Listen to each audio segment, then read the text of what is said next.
nasasyak lang kami pagka dahil may mga balita nga kami nagkaroon ng revamp. Yung balita ninyo na sinasabing revamp, ito ay kasama yan para mas mapaganda ang aming mga serbisyo. Ay medyo na-promote kasi kami ng Dr. Fernandez ngayon. Ay may ibang aming assignments at meron namang very competent na makakahalili sa amin. Ito ay walang iba kundi si Miss Marilyn Geduspan para sa programa ng Overseas Workers Program at ang overall boss niya, mamamahala na Vice President, ay walang iba kundi si Attorney Angelito Grande. At ito siguro ay mag-uumpisa pa naman sa November 1 kasi kasalukuyan, November, ay kasalukuyan pa kaming magkakaroon ng mga transition para hindi naman abrupt yung pamamahala nung dalawang papalit sa amin.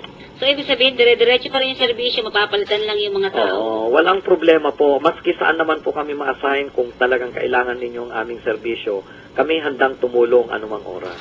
So, sir, so ibig sabihin, ang ating Vice President ay mapupunta sa... Kayo po, saan po? Ang nabigyan po ako ng bagong assignment, ang magiging assignment ko na po ay, ako po ay mamamahala na dito sa South Luzon. Ito yung Bicol, Mimaropa at Calabarzon. At kasama na ang buong Kabisayaan. At ito ay pamamahalaan ng Office of the First Vice President. First Vice President? Opo. Wow, tumaas nga. May first na eh. Pero ibig sabihin tulong, dahil din po sa tulong ninyo, dahil maganda naman ang ating mga naging outcome sa ating performance, syempre, dahil sa inyo, nakagawa kami ng mga mabubuti. So, sir, pati si Dr. Fernandez. Si Dr. Fernandez naman ay, dati siya ay department manager. Siya na ngayon ay assistant vice president in charge for Region 8. So, sa Region 8 naman siya.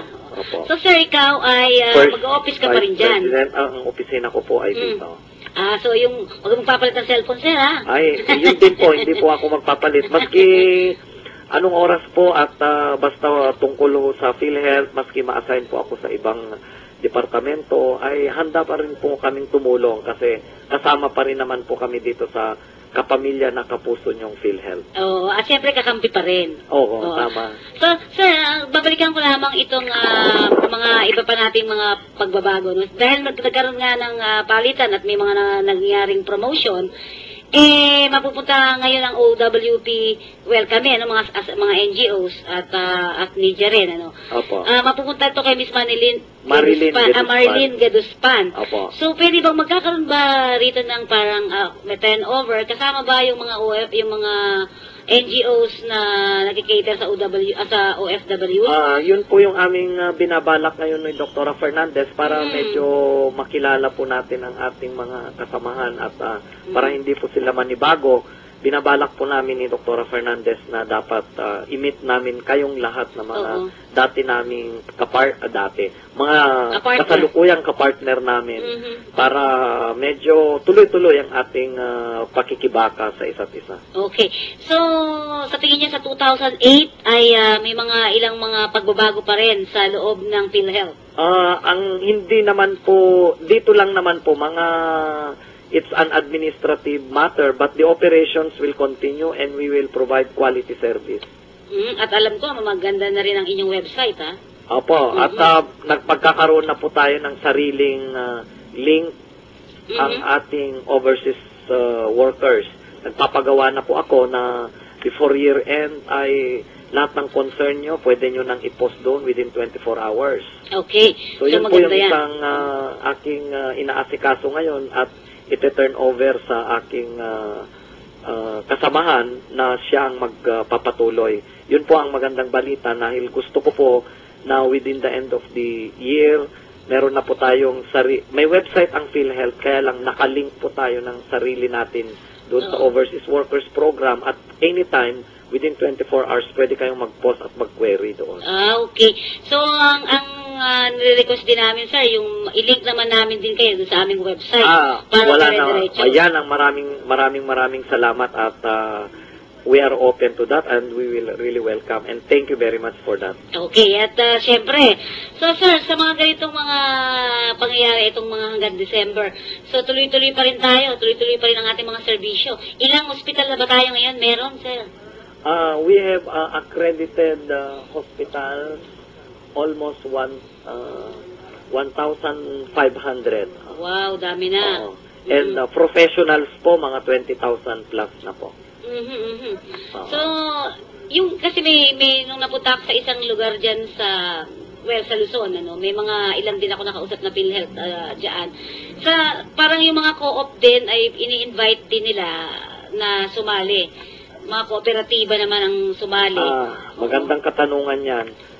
Pinapasali na namin ang mga kooperatiba, mga organized group para dito sa aming individually paying na hindi na kami kanya-kanyang miyembro, yung isa-isang individual ang pupunta sa PhilHealth. Ginagamit na po namin ang mga organisadong grupo na ito ay parte ng pagbibigay serbisyo sa kanilang mga miyembro.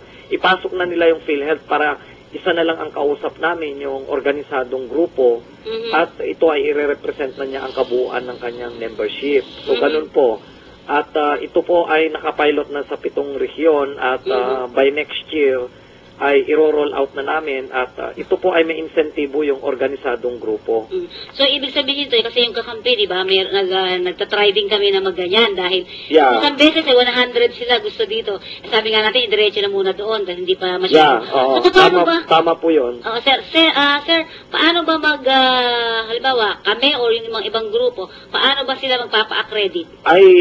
Ganito na lang, sa ngayon, pinapilot test namin muna.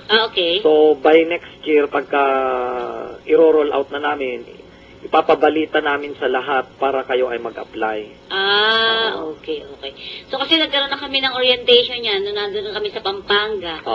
Si Dr. Reynes, yung aming Dr. kausap Reynes. doon. Kaya lang po, ang kwan kasi natin, yung base natin sa ngayon ay 1,000 at least members yung kanyang grupo at least, tapos 700 should be an active, should become PhilHealth member, qualified to become a PhilHealth member. So marami pong nakikiusap ngayon na sana babaan namin yung group size. So yun po yung pinag-aaralan namin para mas maraming organisadong grupo ang makakasama. Okay, napakagandang balita din yan sa mga ilang ilang mga miyembro pa rin natin. Opo. So sir, sa ngayon yung nakikita natin, yung isang napakalaking problema ng ating mga OFWs ay, last na lang po ito, yung nagiging parang paso na yung kanilang mga PhilHealth bilang miyembro. So, kunyari, katulad ng isa, February pa raw napaso yung kanyang membership. So, anong pwede nilang gawin? For example, hindi nga nila alam kasi. So, anong gagawin nila, sir? Ganito, kung ang kanilang membership ay paso na, pwede sila, dapat pumunta sila lahat sa pinakamalapit na PhilHealth office at sila ay magbayad para ma-renew nila ang kanilang membership. Kasi yun lang yung paraan. At meron kaming isang buwan na palugit na kung nagpaso na ang iyong membership at nakalimutan mo, meron kang isang buwan na palugit. Yun. Kasi yung isa medyo... Nagbibigay kami ng isang buwan na palugit. Pero sir, kung halimbawa, isa February, ngayon lang niya nalaman. Through us pa, sa... Yung February nagpaso, ay talagang magpasalamat na lang siya at walang nangyari nung mga nakaraang buwan. At siya ay dapat magbayad anytime kasi at the time na nagbayad, automatic na siya ay kwalipikado. Pero hindi niya ba siyempre magagamit yung kaagad-agad? Hindi, magamit na niya kaagad. Ang galing! Kasi kung ano yung araw ng pagbabayad mo at may nangyari sa'yo, ikaw ay kaagad makakabe. Yun ang maganda. Wala na siyang oras na mag-aantay.